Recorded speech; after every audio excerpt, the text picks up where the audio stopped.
All right, everyone. Our next end game, practical end game, is from none other than two of the greatest players of all time. The white player is, or the player with the white pieces, is Vasily Smyslov, former world champion, one of the great, renowned end game players. And with the black pieces, one of the all-time greats and a favorite of many, many, many, many players is Mikhail Tal, or as Yasser Serouan like to say, Michael Tal. But he's also world champion for 1 year in 1960. All right, the magician from Riga and is known for his spectacular attacks, but he was also a great end-game player. And here's a position again. I really get strong at chess. You gotta put the work in. You gotta analyze. You gotta use your own brain. You gotta strengthen your own brain. Okay, using chess engines, right, or just even watching videos without doing your own analysis is kind of like going to the gym and watching other people lift weights. You know what I mean? Like you might see a strong guy, pushing, 405 on the bench, a 315 or something like that, and you'll say, "Wow, that's great. How did you do it?" And then he tells you, "Yeah, what I did was, well, I started off with, you know, some light weight, so I just started out with calisthenics, right?" And he told you everything you had to do, right?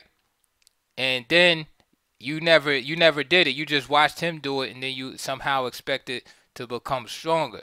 No, you have to exercise your own muscles. Your mind, your brain is a muscle. You have to exercise it, right? So you have to use your own thoughts. The purpose of my videos and the purpose of, I'm sure, many other videos is to not only, of course, entertain you. Some of them are for that, but this just set you on the path, because sometimes you might not know what to do. So you might see a strong guy, you be like, "Man, that guy's real strong. How did he get strong?" Then he could set you on the path, but he can't lift the weights for you. It's the same thing. I could set you on a path. I could tell you, start simple, study simple, master simple king and pawn end games. Then study rook end games. Why do I say study the rook end games? Because they're the most common. The most common is rook end games. Master those things. Understand why they say why there's the saying all rook end games are drawn. There's a reason why that's said. You know, is it true? Of course not. It's just a general saying. But what that means is that if you're, say, down a pawn in the rook ending, don't lose hope, because there's many positions where you can draw and save that. Right? That little saying there, that little adage will help you make the decision. Hey, maybe I should keep these rooks on the board, because if I go into a pure king and pawn ending, I'll probably lose. All right, study. You got to put the work in though. So this position right here, I suggest, again, like I say in front of all the videos discussing the end game, is set it up on your board, pause the video, right, and just think about the position yourself from both sides. For about 5-10 minutes, either half an hour, how long it takes you. You know, no engine. Write down your thoughts about the position. In this position, Tal is the move. Remember, Tal has the black pieces, so it's black to move. And like I said, I would just take time and just think about the position. So now I'm gonna share with you my thoughts. So I gave you fair warning before I give away, the solution and all that stuff. You know. So it's black to move. Now I'm not telling you black to move and win, or white to win, or anything, or draw, because some of the positions are draws, escapes from bad positions, etc. And hopefully you start, figuring that out. And again, when these type of positions come up in your games, you'll have, you'll be able to reminisce and be like, I remember that game, or I remember a similar position, and this was the plan in that position. So let's start to discuss this position. Again, Smyslov has the white pieces. Now, the first thing I like to do is I always like to just count the material. I see that white has 5 pawns, right, and black has 6 pawns. So I see that Tal is up a pawn. Okay, so he has a 4-3 queen side pawn majority. However, the majority is kind of crippled right now. It's ineffective. The reason why is because of this backward B pawn. Okay, so he has an extra pawn numerically, but it's hard to figure out, how to make it work. Okay, and then on the king side it's even. You have um, 2 to 2 on the king side. Now, however, Smyslov has the additional disadvantage of having a passed pawn. Notice that even though black has the extra pawn, his pawns have a low qualitative value, which just is a big word. It means they're low quality pawns, right? Not that they can't be transformed into good pawns, but right now, looking at this position, pawns of a low quality. This pawn is backward, right? In other words, if this advanced, then the pawn will just be captured. So it's a low quality, it's a low quality pawn right now. Same with this one, right? But Smyslov has this right here. It's a high quality pawn. So this means is that black must always keep an eye on this pawn, right? So in other words, the king can't say just march over into the corner right here because this pawn can run wild. There's also themes whereby white must be careful also that in certain circumstances this pawn can be pushed, in a sacrificial way to free up the path for the G pawn, right? But in this position, if you're white, you're down the pawn, you're probably trying to hold the position and not trying to really do anything spectacular, right? So that's the first thing. When you think of the objective for white, white is probably just trying to hold. He's a pawn down, doesn't have any real prospects to penetrate with the king. Notice that the D pawn is blocking the E3 square, G pawn blocking the F3 square, so there would be no penetration of the king in any of these places. So white is basically, trying to hold, just stick around this area to make sure there's no sacrifice, and just basically trying to hold. So that's where white is right there at this point. Looking at the black side, black has a material advantage, and it's difficult to see how he would make progress. But you would say that he should try to make use of his chances. Now, the only chances I see for black is one would be again to play h4, but at the right time. In other words, the king has to be far away where he can get away with this. So that's an idea. And the other idea is to play, excuse me, b5 at some certain time. Again, if you watch my other endgame videos, this is an important thing because sometimes you can create a passed pawn. So for instance, if you play b5, a takes, then you have this pawn right here. And remember, if you create a passed pawn in the a file, the king has to be distracted over here, and then you can play your sacrifice. Okay, so those are the type of things you should be thinking about when you're assessing the position, right? So it's not clear to me that black is winning, but it is clear to me that black is the one with chances here. White is pretty much kind of has to can't really do anything. White kind of has to go back and forth, but black has some chances, right? So then the idea is to try to prepare, prepare himself to for some chance to make the best of these situations. So here, Tao played the move King D8. All right.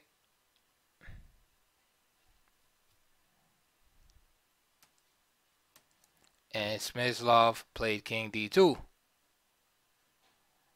Okay. Now this is again, this is a bit complicated because right now Smyslov has the opposition. Now you were looking at it.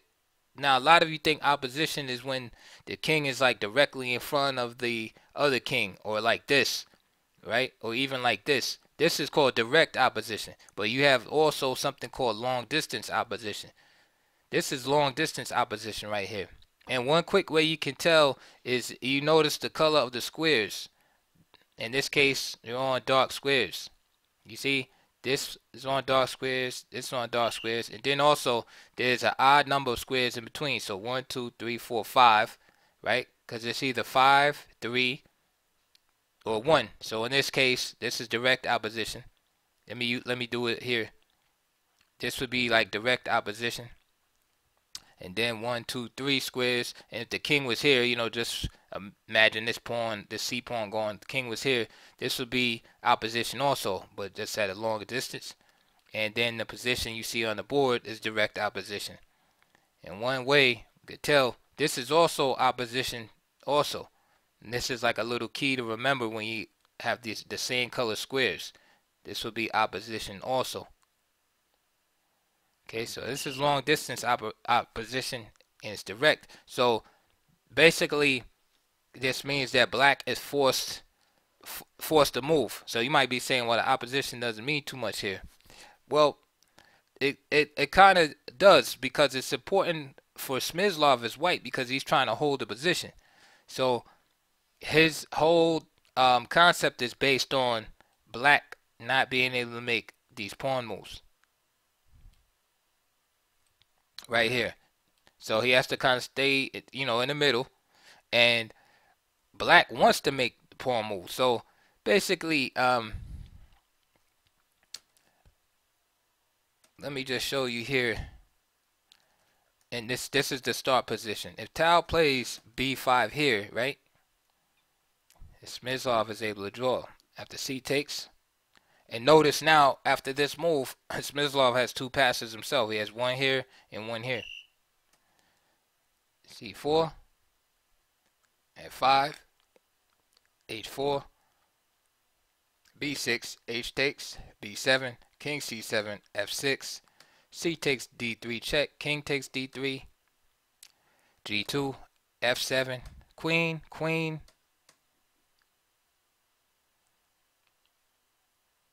and this is probably a draw. Yeah, this is a draw by perpetual check. I'm not going to say probably, scratch that. This is a draw by perpetual check. Okay? And I'm sure Tao, being the great calculator that he was, he probably saw this whole thing. Tao was known as one of the great calculators as far as seeing very far in the position. So this is why he didn't play b5 right away. Instead, he played king d8 and king d2. And this is interesting because, again, Smyslov is one of the great endgame players. Now, you might say, well, what's the difference if he plays king e1? If he plays king e1 here, now b5 works. b5, c takes, c4, f5, h4, f6, h3, f7, king e7, king f2, h2, king g2, and now you hit on the other side. Check, same theme, right? Drawing the king downward into on h1, and then once he goes to h1, then the other pawn queens, and neither one of these guys becomes a queen, right? And that works because of king e1, right? Just that one tempo. So king d2. Now Tau plays b5 anyway. C takes b5, h4, g takes, g3, king e2, g2, king f2, c4, h5, and there's no time to look back again. Tau, I'm sure, saw the whole thing, h6, c2, and you have the same analogous ending. g1 queen. So instead of the king being drawn to h1, he gets drawn to g1. He has to capture it, and then this pawn will queen. And Smyslov is one tempi short. So let's briefly look at that again.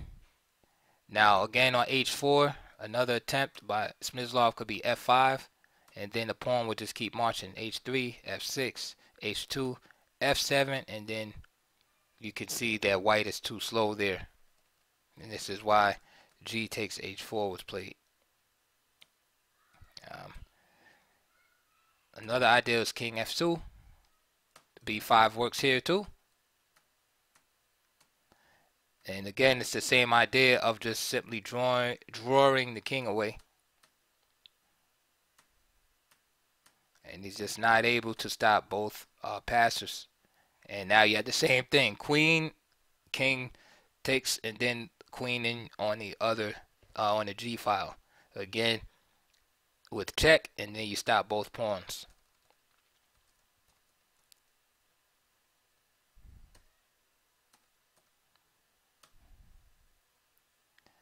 Okay, so back to the starting position. So again, hopefully in your analysis you were able to come up. You might not have had the exact lines, but the principle is that you know the what I want you to do is to at least come up with the concept, with the idea of playing b5, sacrificing, creating the pass pawn on that wing, and then sacrificing on the other wing. That's basic. Not that you have the exact moves, because of course positions will be different. But if you just remember that concept, you'll be able to use that one day. Okay, because you'll get in a position like this, and it'll look like you can't do nothing, and then you will remember this concept. You will remember this concept like, hey, I can push this pawn. Okay. Again, let's look at the starting position, and we see why b5 does not go back. Why b5 doesn't work right away.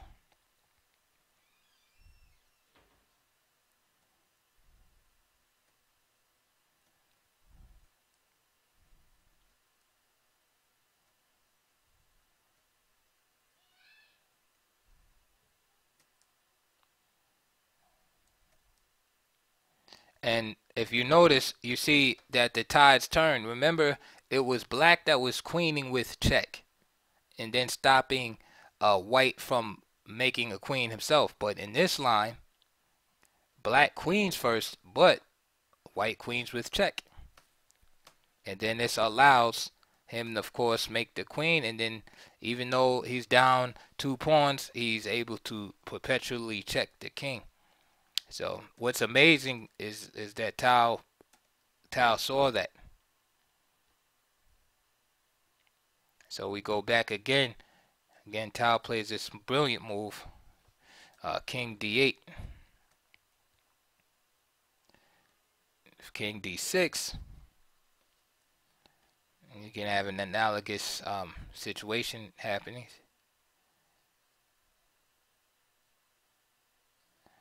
But then the queen, excuse me, the king is somewhat misplaced on D6.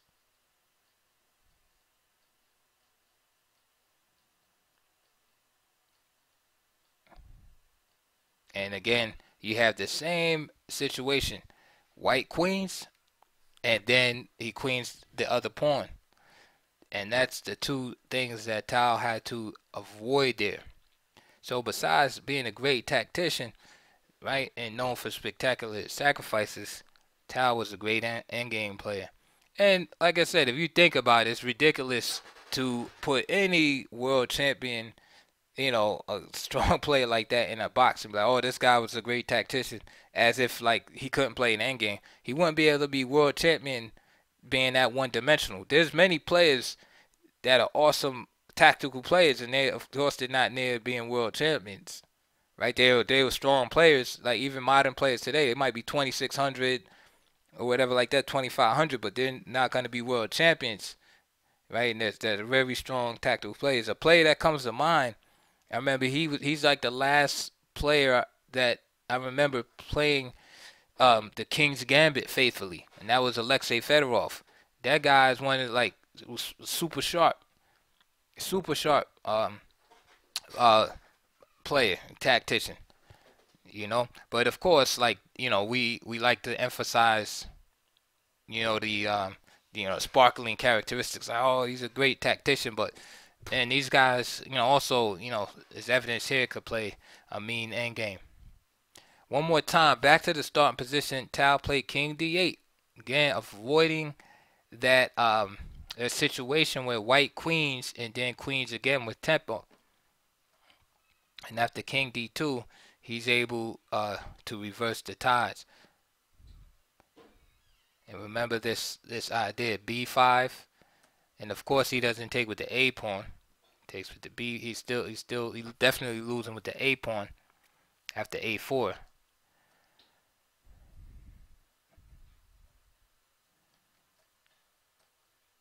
And again, this forces Smyslov to go after this pawn. And here it's important to understand again about being in what's called in the square. So you might be saying, well, why can't Smyslov just take on g2 here? The problem is after g2, then c3, and Smyslov cannot get back in time to stop the pawn, because again, the square right here, white is not able to walk into that square on his move. He needs 2 moves to get over here, and that's why that shows he can't stop the pawn. So after c4, he just merely went for his own queenside pawn here. c3, h6, c2, and the killer in this variation is the fact that the king is right next to, the king is right next to the pawn. That's the killer. So when h7 is played, he just sacrifices. So the king is like forced to stand there, so to speak, which is interesting. But if the king doesn't get close to this pawn, say he just plays h5 here, then he just queens. So it's kind of like the king is forced into a bad position. It's like he just has to stand there waiting for the basically for the pawn to commit suicide. And that's the interesting part about it. And that's what kills him at the end, is the fact that the pawn sacrifices itself on g1 with check, and then c1 on h7 does not have time to promote. Alright, so there's another endgame that I hope you got a lot out of. And like, subscribe, comment, and I will see you on the next video.